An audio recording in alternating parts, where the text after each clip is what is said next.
یہ دیکھو کیا سوال پوچھا ہے انہوں نے، ہم بستری کا شرعی طریقہ۔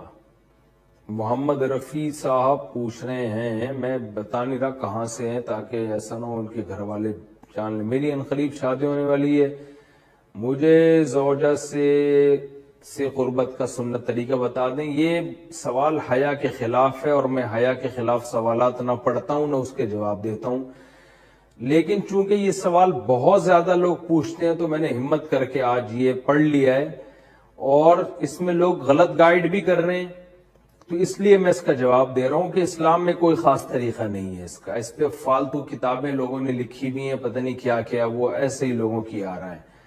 تو یہ چیز نیچرل ہے، جیسے کوئی پوچھے کھانا کھانے کا طریقہ کیا ہے، تو بھئی منہ میں نوالا ڈال کے چباؤ نگل لو، خود بخود فطرت سکھاتی ہے انسان کو، تو ایسی زوجہ کے قریب فطرت خود سکھا دیتی ہے۔ ہاں، شریعت نے جس طریقے کو حرام قرار دیا ہے وہ سب کو معلوم ہے کہ جو ہے وہ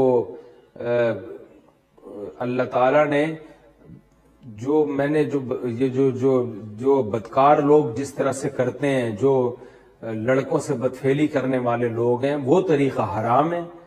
تو باقی اللہ تعالیٰ نے میاں بیوی کا معاملہ رکھا ہے، ایک دوسرے کا لباس ہے، تو کمرے کی باتیں ہیں وہ جیسے چاہیں مناسب سمجھے، وہ ان کا اپنا ذاتی عمل ہے، اس کا کوئی خاص طریقہ نہیں ہے، اور یہ نیچر انسان کو خود سکھاتی ہے، نہ یہ طریقے نہ کسی سے سیکھنے کی ضرورت ہے۔ بعض لوگ تو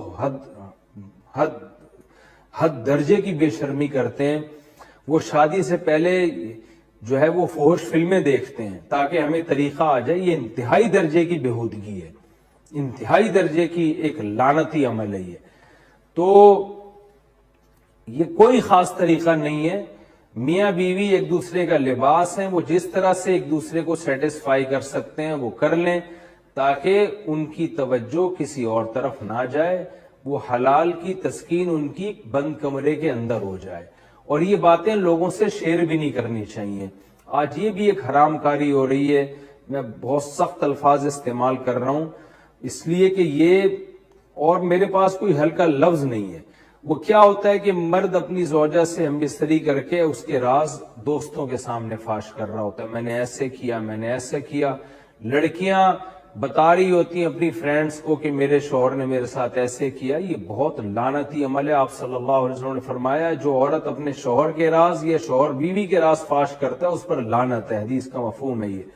تو یہ بند کمرے کی میاں بیوی کی باتیں، جس طرح سے وہ ایک دوسرے کو سیٹسفائی کر سکتے ہیں وہ کریں، ایک دوسرے کے لیے وہ حلال ہیں، اور بس وہ طریقہ جو لڑکوں سے بدفعلی والا طریقہ ہے وہ طریقہ اسلام میں حرام ہے۔ اور اللہ تعالیٰ نے حالت حیض میں زوجہ سے ہم بستری کو حرام قرار دیا کیونکہ اس میں گندگی ہے۔ باپ دیکھیں کہ وہ گندگی اس درجے کی نہیں ہے جتنی اورل سیکس میں گندگی ہوتی ہے۔ اگر اس میں ڈسچارج ہو جائے بندہ، انسان جو بستری کرنے والا ہے زوجہ سے، وہ منہ میں ڈسچارج ہو جائے، تو آپ سوچیں کہ اللہ تعالیٰ شرمگاہ کو گندگی سے بچا رہے ہیں، جس کی وجہ سے حیض کی حالت میں ہم بستری کو حرام قرار دیا، تو منہ جس سے انسان کھانا کھاتا ہے، جس سے کلمہ پڑھتا ہے، اور جو انسان کے جسم میں سب سے اشرف عضو ہے، سب سے زیادہ معزز اور مکرم وضو ہے، اس میں ایسی گندگی کو ڈالنا کہاں سے جائز ہو سکتا ہے، کہاں سے حلال ہو سکتا ہے؟ تو آج بعض متجدد قسم کے لوگ جو ہے نا اس کو حلال قرار دے رہے ہیں، تو یہ بالکل غلط ہے۔